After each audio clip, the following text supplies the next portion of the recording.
வணக்கம், நான் கோகிலாத்தவம். இவங்க என் ஹஸ்பண்ட். 12 வருஷத்துக்கு முன்னால் உள்ள ஃபோட்டோ இது.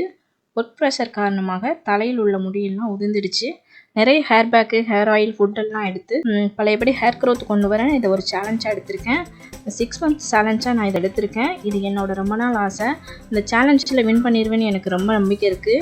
என்னென்ன பொருட்கள் எல்லாம் யூஸ் பண்ணி ஹேர் க்ரோத் பண்ணலாம் என்ன இந்த வீடியோவில் பார்க்கலாம் வாங்க. நான் ஃபஸ்ட் எடுத்துக்கிறது என்னன்னு பார்த்தீங்கன்னா முந்திரி பருப்பு. இது ஹேர் ஃபால் ஆகிறத வந்து கண்ட்ரோல் பண்ணும். நம்ம உடம்புக்கு தேவையான ப்ரோட்டீன்ஸ் வந்து இதில் நிறைய இருக்குது. அதனால் வந்து முடி வளர்ச்சி வந்து இது அதிகப்படுத்துது. நெக்ஸ்ட் என்ன பார்த்தீங்கன்னா வேர்க்கடலை. இந்த வேர்க்கடலையில் வந்து சிங்க் வந்து அதிகமாக இருக்குது. இது ஹேர் க்ரோத் ஆகிறதுக்கு ரொம்பவே ஹெல்ப்ஃபுல்லாக இருக்கும். முடிக்கு வந்து ஒரு பளபளப்பு தன்மையை கொடுக்கும். இதில் வந்து ஃபேட் வந்து அதிகமாக இருக்குங்க. அதனால் வந்து தாராளமாக எல்லோரும் எடுத்துக்கலாம். நெக்ஸ்ட் என்ன பார்த்தீங்கன்னா பாதாம். இதில் வந்து omega-3 ஃபேட்டி ஆசிட் வந்து அதிகமாக இருக்குது. பாதாம் வந்து ஒரு முடிக்கு வந்து ஒரு திக்னஸை கொடுக்கும். நெக்ஸ்ட் என்னென்னு பார்த்தீங்கன்னா டேட்ஸ். இதில் வந்து இரும்பு சத்து அதிகமாக இருக்குது. அயன் கண்டென்ட் அதிகமாக இருக்கிறதுனால இளநரை வராமல் இது தடுக்குது. இளநரை உள்ளவங்க வந்து டெய்லி ஒரு 2 டேட்ஸு எடுத்துக்கிறங்க. அது ரொம்பவே ஹெல்ப்ஃபுல்லாக இருக்கும். அடுத்து வந்து பார்த்திங்கன்னா நான் எடுத்துக்கிறது ஹனி. ஹனியில் வந்து கால்சியம், பொட்டாசியம் சத்து அதிகமாக இருக்குது. நேச்சுரல் சுகருக்கு நான் இதை யூஸ் பண்ணிக்கிறேன். தேன் இல்லாதவங்க நாட்டு சக்கரை வெல்லம் யூஸ் பண்ணி இந்த லட்டை பண்ணலாம். வாங்க இதை எப்படி பண்ணலான்னு இந்த வீடியோவில் பார்க்கலாம்.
டேஸ்ட்டாகவும் இருக்குது.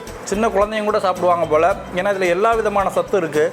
நிறையா வந்து வேர்க்கடலை, பாதாம், முந்திரி இதெல்லாம் சேர்க்கறதுனால ரொம்ப டேஸ்ட்டு கொஞ்சம் நல்லா அதிகமாக இருக்குது. பாருங்கள், இந்த தலையில் வந்து முடியை வளர்க்கணும் அப்படின்றதான் என்னோடய ஒய்ஃபோட சேலஞ்சு. இதுக்கு முன்னாடி பார்த்திங்கன்னா 3 ஹேர் பேக் போட்டிருப்போம்.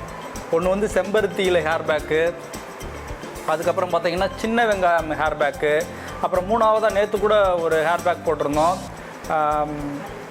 ஆளி விதை ஹேர் பேக்கு. இப்போ வந்து பார்த்திங்கன்னா வெறும் ஹேர் பேக்கே போட்டுகிட்டு இருந்தால் மட்டும் பத்தாது. நல்ல முடி க்ரோத் ஆகக்கூடிய, நிறையா வந்து இரும்பு சத்து இருக்கக்கூடிய, அயன் கண்டென்ட் இருக்கக்கூடிய, ஹீமோக்ளோபினை நல்லா இன்க்ரீஸ் பண்ணக்கூடிய சத்தான உணவும் சாப்பிடணுமா. அதனால் இதை ஃபுல்லாக ஒரே நாளில் சாப்பிட்றது கிடையாது. ஒவ்வொரு நாளும் ஒவ்வொரு உருண்டை சாப்பிட்டோம்னா நமக்கு தேவையான சத்தும் கிடைக்கும், முடி வந்து க்ரோத்தும் ஆகும். இதுக்கப்புறம் இன்னொரு ரெசிபியும் இருக்கும், அது அடுத்த வாரம் பண்ணுவாங்களாம்.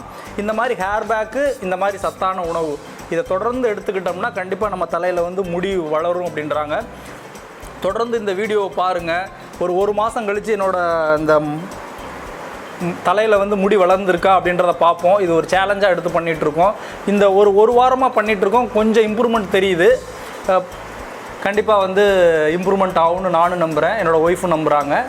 அடுத்த ஹேர் பேக் வந்து நாளைக்கு பார்க்கலாம். நன்றி.